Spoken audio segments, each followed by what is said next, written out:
E agora eu vou conversar com o ginecologista e obstetra, Dr. Frederico Villanova Monk, sobre um tema delicado. Gente, você conhece a síndrome de HELP? Enfim, eu não conhecia, comecei a conhecer nos bastidores e vou conhecer mais juntinho com vocês. Muito bom dia, doutor Frederico. Que bom tê-lo aqui conosco. Obrigado, é um prazer. Fala um pouquinho o que é a síndrome HELP, por favor. Pois não, a síndrome HELP, ela é uma complicação. Acho que é importante a gente pegar a coisa um pouco do começo. Ok, por favor. Na gestação, a gente tem a formação do bebê, a formação da placenta, e essa placenta vai implantar no útero para que, através dela, o neném receba os nutrientes e receba o oxigênio. Sim. Por algum fator que a gente até hoje não conseguiu estabelecer muito bem dentro da medicina, essa placenta, em algumas mulheres, ela insere de maneira inadequada. Ela não consegue fazer a implantação da maneira que ela precisa fazer. Então, chega um certo ponto que, com o crescimento do bebê, com o desenvolvimento, ele acaba carecendo de nutrientes e de oxigênio. E começa a enviar alguns sinais para o organismo da mãe, começa a liberar algumas substâncias no organismo da mãe. Essas substâncias, dentre outras coisas, vai promover o aumento da pressão da mãe, que aí, como a maioria das vezes, manifesta a pré-eclâmpsia. Que é muito conhecida, Exatamente, né? que é uma entidade dentro da medicina que é comum de acontecer. E aí a pré-eclâmpsia seria o quê? O aumento da pressão da mulher?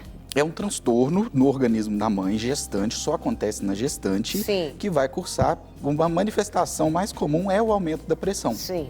Mas, na verdade, já existem outras alterações que estão acontecendo naquele organismo. Okay. Existem alterações no rim, principalmente, aí começa a aumentar a pressão e isso pode vir a complicar, se essa pré-eclâmpsia, se esse transtorno continuar caminhando, pode evoluir para uma forma grave, que é a síndrome HELP. Sim. Síndrome HELP a HELP é uma sigla, não é o HELP de ajuda em inglês. HELP está relacionado, é uma sigla que diz hemólise, elevação das enzimas no fígado e uma queda das plaquetas, que são as células do sangue que fazem a coagulação do sangue. Então, a esse conjunto de alterações de laboratório, a gente caracteriza a síndrome HELP. Eu queria que o senhor explicasse, porque a gente estava conversando até aqui nos bastidores, o senhor compartilhou comigo que a pré-eclâmpsia, elas dividem, ou acontece a eclâmpsia ou a síndrome HELP. Que às vezes, eu até falei assim, eu já vou falar muito da eclâmpsia, mas a síndrome HELP eu não havia escutado muito. O senhor falou que isso não é muito comum em casa, é muito comum no hospital. Fala um pouquinho sobre essa divisão e o que as pode gerar, fazendo favor. Sim, claro. Então, a pré-eclâmpsia ela é um transtorno que começa e uma vez iniciado ele vai acontecendo. A eclâmpsia, que é um termo que às vezes é até erroneamente confundido com pré-eclâmpsia, a eclâmpsia é quando acontece a convulsão, igual aquela paciente ou aquela pessoa que tem epilepsia, é aquele tipo de convulsão. Ela grávida chega com convulsão. Ela pode convulsionar em casa, ela pode convulsionar no hospital. Entendi. E essa manifestação chama-se eclâmpsia. Isso mostra pra gente que a pré-eclâmpsia naquela paciente atingiu mais a região do cérebro. Então, a irrigação do cérebro naquela paciente está comprometida. Os vasos sanguíneos, as veias, as artérias do cérebro estão sofrendo com aquela pré-eclâmpsia. Eu tive uma amiga, uma conhecida que ela teve, e no caso dela, ela teve um AVC, ela perdeu a questão da visão, a audição, e ela teve um pouco de paralisia no físico dela. E, no caso dela, o bebê chegou a falecer. Exatamente. São transtornos que, quando acontecem, eles têm uma gravidade muito grande. Sim. Então, assim, a própria pré-eclâmpsia já predispõe à ocorrência do derrame, do AVC. Sim. Então, dependendo da área que esse AVC acontecer, ele pode trazer teoricamente, qualquer tipo de sequela para a paciente. Então, aí uma coisa, a questão cerebral. Isso. E a outra... Vamos retomar o raciocínio. Isso. Exatamente. Se essa alteração, ela vai afetar mais a região dos rins e do fígado, normalmente acontece primeiro a síndrome HELP. A existência de um não impede a existência de outro. Então, pode acontecer as duas? Pode acontecer. A paciente pode ter síndrome HELP e convulsionar e ter eclâmpsia. Não, a associação dessas duas não é comum. Porque, uma vez que você faz o diagnóstico de você estando em um ambiente hospitalar, você vai intervir no objetivo de resolver aquela situação, exatamente para não deixar que aquela deterioração do organismo da mãe prossiga. Sim.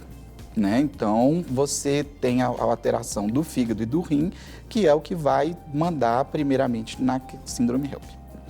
Quais os sintomas da síndrome HELP? A síndrome HELP, normalmente, ela cursa com uma dor muito forte na boca do estômago.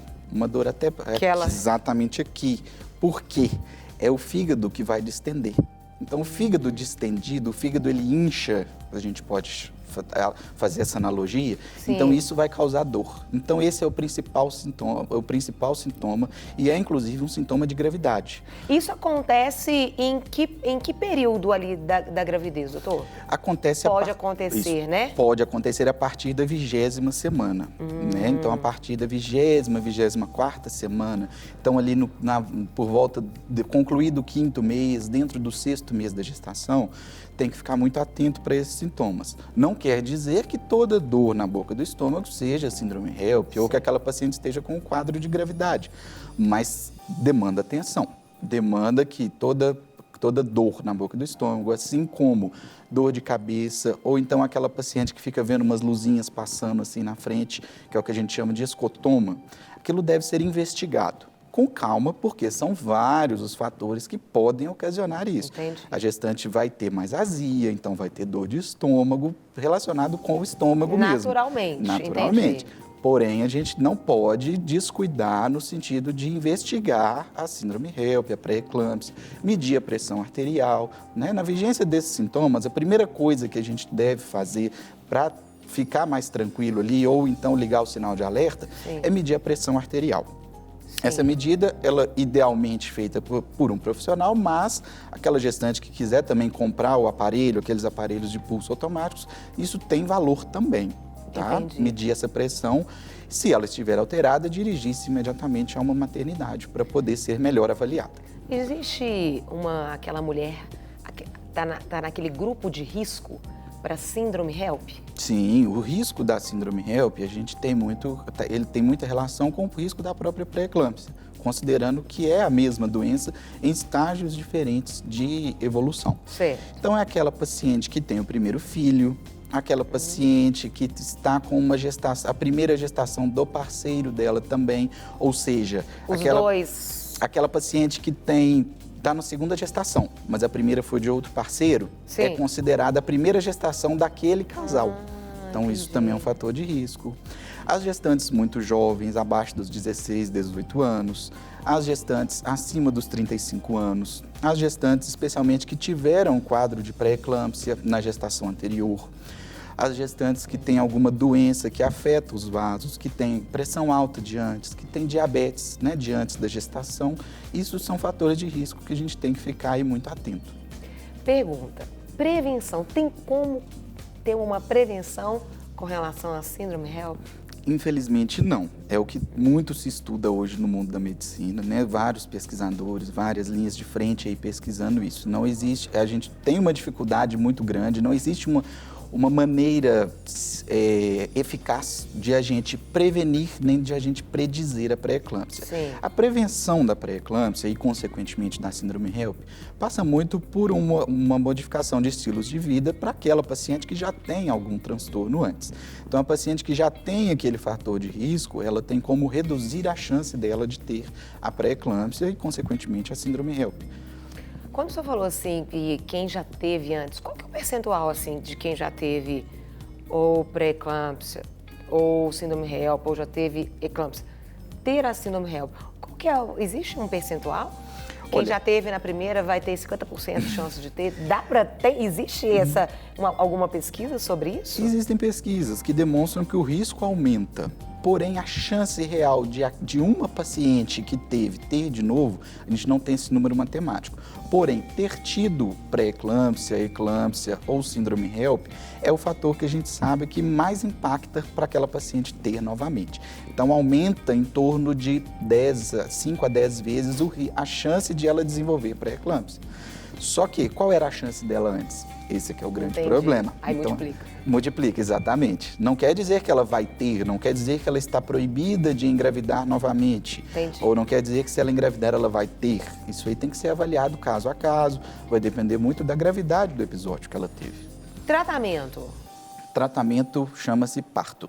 Não existe outro tratamento até hoje e esse é o grande dilema, né? Porque às vezes a pessoa pode ter a síndrome, por exemplo, na 20ª semana, ela vai até a 39ª. Exatamente. Então, né? o tempo de duração ali é muito tempo, ela com a síndrome, é isso? Não, na verdade, a síndrome HELP... E corre o risco dela ter, durante esse longo tempo, isso ir piorando também? Exatamente. A síndrome HELP, uma vez que ela se instala, que você tem todos os critérios da síndrome HELP, ou que essa paciente convulsionou devido a essa pré-eclâmpsia, ou seja, Sim. que ela teve uma eclâmpsia, você tem que interromper aquela gestação.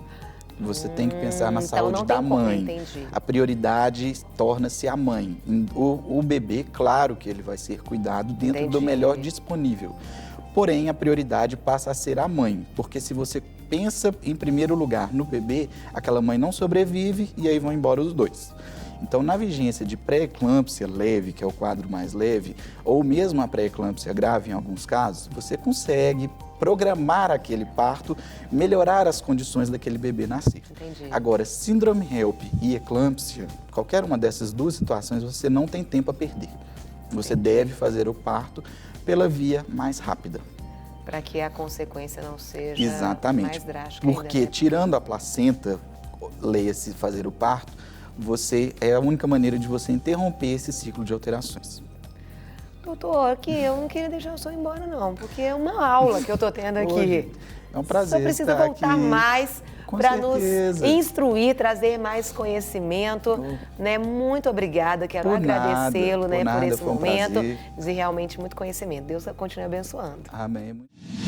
Para receber todas as novidades do canal, inscreva-se e se curtir o vídeo, clique em gostei.